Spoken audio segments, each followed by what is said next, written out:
Sir ಆದ್ರೆ ಒಂದು ಪ್ರಶ್ನೆ ಬರ್ತದ ನನಗೆ, ಬಿಜೆಪಿಯಿಂದ ಅಥವಾ ಯಾವ್ದೋ ಪಕ್ಷದಿಂದ ರಮೇಶ್ ಕತ್ತಿ ಅವರಿಗೆ ಚುನಾವಣೆ ಸ್ಪರ್ಧೆ ಮಾಡಪ್ಪ ಟಿಕೆಟ್ ತಗೋ ಅಂತ ಹೇಳಿದ್ರ ಇದ ಮಾತಾಡ್ತಿದ್ರ? ಏನ್ ಕೇಳಿದ್ರಂಗ ಅರ್ಥ ಆಗ್ಲಿಲ್ಲ. ಅಂದ್ರೆ ಯಾವ್ದೇ ಪಕ್ಷದಿಂದ ನಿಮ್ಗೆ ಟಿಕೆಟ್ ಸಿಕ್ಕಿದ್ರೆ ಚುನಾವಣೆಯಲ್ಲಿ ಈಗ ಮಾತಾಡ್ತಾ ಇದಾರಲ್ಲ ರಮೇಶ್ ಕತ್ತಿ ಅವರು, ಅದೇ ರೀತಿ ಮಾತನಾಡ್ತಾ ಇದ್ರ?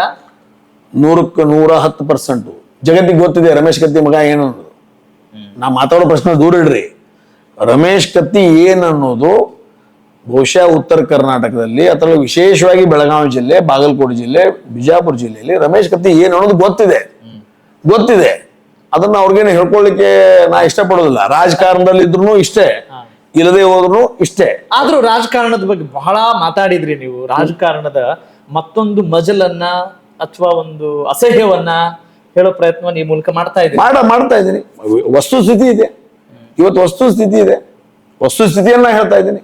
ಕೆಲವಷ್ಟು ರಾಜಕಾರಣಿಗಳು ಇವತ್ತು ದಿವಸ ಹೇಳೋದಿಲ್ಲ, ಅನಿವಾರ್ಯ ಇದೆ. ಯಾಕಂದ್ರೆ ಅವ್ರು ರಾಜಕಾರಣ ಮಾಡೋದು, ಅವ್ರಿಗೆ ಶ್ರೇಷ್ಠ ರಾಜಕಾರಣ. ನನಗೆ ರಾಜಕಾರಣ ಶ್ರೇಷ್ಠ ಅಲ್ಲ, ಸಮಾಜಕಾರಣ ಶ್ರೇಷ್ಠ, ಸಮಾಜ ಸೇವೆ ಶ್ರೇಷ್ಠ. ಪ್ರತಿಯೊಂದು ಸಾರ್ವಜನಿಕರ ಸೌಖ್ಯ ನನಗೆ ಶ್ರೇಷ್ಠ. ಅದು ಯಾರು ನಮ್ಮವ್ರು ಇರಲಿ, ಹೊರಗಿನವ್ರು ಇರಲಿ, ಬೇರೆ ಜಿಲ್ಲೆ ಇರಲಿ, ಎಲ್ಲಿಂದವರು ಇರಲಿ, ಬಂದಂತ ಜನರಿಂದ ಸಮಸ್ಯೆಯನ್ನು ದೂರ ಮಾಡುವಂತ ಪ್ರಾಮಾಣಿಕ ಪ್ರಯತ್ನವನ್ನು ಮಾಡ್ತೀನಿ. ಅದಕ್ಕೆ ಒಂದ್ ಕಡೆ ನಮ್ಮ ಕಡೆ ಹೇಳ್ತಾರೆ, ಬಿನ್ ಪಗಾರಿ ಫುಲ್ ಅಧಿಕಾರಿ. ನಾವು ಪಗಾರ ಇಲ್ಲ, ಆದ್ರೆ ಅಧಿಕಾರ ಏನೇ ಇರ್ಲಿ, ಈ ನಾಲಿಗೆಯಲ್ಲಿ ಅಧಿಕಾರ ಅದ, ಸತ್ಯದಲ್ಲಿ ಅಧಿಕಾರ ಅದ, ಈ ಮನುಷ್ಯನಲ್ಲಿ ಶಾಶ್ವತವಾಗಿರ್ತಕ್ಕಂಥ ಪ್ರೀತಿ ಇದೆ. ಅವ್ರನ್ನ ಕರೆದು ಮಾತಾಡಿಸಿ ಅವ್ರ ಸಮಸ್ಯೆನ ಕೇಳಿ ಪರಿಹಾರ ಮಾಡುವಂತ ಪ್ರಯತ್ನವನ್ನು ಮಾಡ್ತೀನಿ. ಎಲ್ಲ 100% ಕ್ಲಿಯಾರಿಟಿ ಮಾಡಕ್ ನಾನು ಬ್ರಹ್ಮ ವಿಷ್ಣು ಮಹೇಶ್ ಅಲ್ಲ, ಒಬ್ಬ ಮಾನವನಾಗಿ ತಿಳಿಯಲ್ದವರಿಗೆ ತಿಳಿಸಿ ಹೇಳಿ ಅದು ಸರಿ ಮಾಡುವಂತ ಪ್ರಯತ್ನವನ್ನು ಮಾಡಿದ್ದೀನಿ, ಇನ್ನೂ ಮಾಡ್ತೀನಿ, ಮುಂದೂ ಮಾಡ್ತೀನಿ. ಸರ್ಕಾರ ಬೇಕಾಗಿಲ್ಲ, ಸಹಕಾರ ಇದ್ರೆ ಸಾಕು ಅಂತೀರಿ? ಯಾವುದಕ್ಕೂ ಸಹಕಾರ ಬೇಕೇ ಬೇಕು. ಸಹಕಾರ ಇದ್ರೆ ಸರ್ಕಾರ ಇರ್ತದೆ.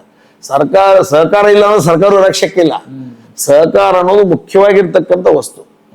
ಆ ಸಹಕಾರ ಅನ್ನೋದು ಮುಖ್ಯವಾಗಿರ್ತಕ್ಕಂಥ ವಸ್ತು. ಆ ಸಹಕಾರ ಅನ್ನೋದನ್ನ ಅರ್ಥ ಮಾಡಿಕೊಂಡು ಸರ್ಕಾರಗಳನ್ನು ನಡೆಸೋರು.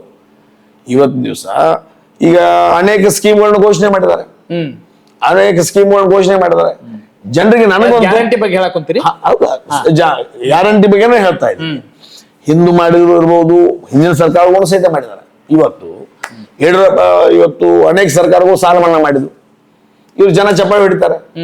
ಆ ಸಾಲ ಮನ್ನಾ ಮಾಡಿದ್ರೆ ಮೊದ್ಲು ವ್ಯಾಟ್ ಇದ್ರಿಕಿಲ್ಲ. ನಮ್ಮಲ್ಲಿ ಯಡಿಯೂರಪ್ಪನವರು ಸಾಲ ಮನ್ನಾ ಮಾಡಿದ್ರು, ವ್ಯಾಟ್ ಹಾಕಿದ್ರು. ಕರೆಕ್ಟ್. ಮತ್ತೊಬ್ರು ಸಾಲ ಮನ್ನಾ ಮಾಡಿದ್ರು, ಮತ್ತೊಂದು ಹಾಕಿದ್ರು. ಮತ್ತೊಂದು ಸಾಲ ಮನ್ನಾ ಮಾಡಿದ್ರು, ಮತ್ತೊಂದು ಹಾಕಿದ್ರು. ಅಂದ್ರೆ ಈ ಸರ್ಕಾರ ವ್ಯವಸ್ಥೆ, ಯಾರೇ ಮುಖ್ಯಮಂತ್ರಿ ಇರ್ಬೋದು, ರಾಜ್ಯಪಾಲರು ಇರ್ಬೋದು, ಮಂತ್ರಿಗಳಿರ್ಬೋದು, ಯಾರೇ ಇದ್ರು ಸಹಿತ ಅವ್ರ ಮನ್ಯಾಗಿನ ಕೊಡಂಗಿಲ್ಲ. ನಮ್ಮದನ್ನ ಈ ಕಿಶಾಗಿನ ತೆಗಿತಾರೆ, ಈ ಕಿಶಾಗ ಹಾಕ್ತಾರೆ. ಜನರಿಗೆ ಗೊತ್ತಾಗೋದಿಲ್ಲ. ಖರೆ ಸರ್ಕಾರ ಕೊಟ್ಟು ಇವ್ರು ಚಪ್ಪಾಳೆ ಬಿಡ್ತಾರೆ.